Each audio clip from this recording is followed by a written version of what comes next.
Here we are. You said 100 years of flying the blimps, right? Right, 100. Good This is year. our 100th year. Yeah, we've been all over the country. Like you said, we saw you up in Oshkosh, and Yeah.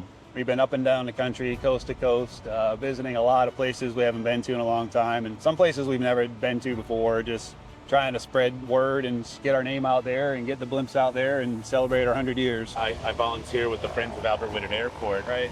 which is a group that helps promote all the community and business benefits of our small airport, just about 8 miles south of here, downtown St. Pete. Yeah. And in, gosh, I don't recall which decade, so I'll say 1920s. All right. But we had 3 Goodyear blimps based at our tiny little airport, and we had a permanent structure, a blimp hangar.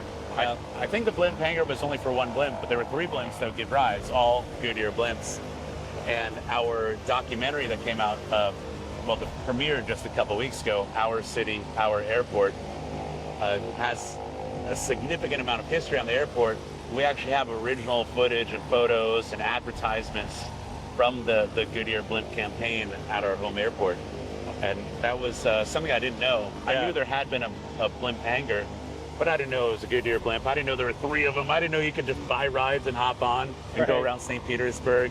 So that Yeah. was really neat to see in the film. Around World War II, Goodyear made over 200 blimps for the Navy to help guard the coastlines on the East Coast, West Coast, probably on the Gulf Coast here also. There were blimp hangars built by the Navy kind of scattered all up and down the East, West Coast over here to escort ships in and out of ports looking for submarines. Once the Navy commissioned blimps to start escorting ships in and out of ports, they stopped losing them to submarine attacks. Wow. So yeah, they're very effective at that. Gosh, so this was a critical defense Yep. and a surveillance item. Right, it was. World War II. So you said a couple hundred of them. Over 200. Goodyear made over 200. The Navy commandeered, really, Goodyear's advertising blimps and commissioned Goodyear to build over 200 blimps for the Navy. And they built them mostly in Ohio, in Akron, at our base at Wingfoot Lake, and the Akron Air Dock at Akron Fulton Airport. Our headquarters there in Akron at Wingfoot Lake was basically turned into a Navy manufacturing and training facility for blimps in that time period. So they built them mostly there and did all the pilot training and crew training right there in Ohio.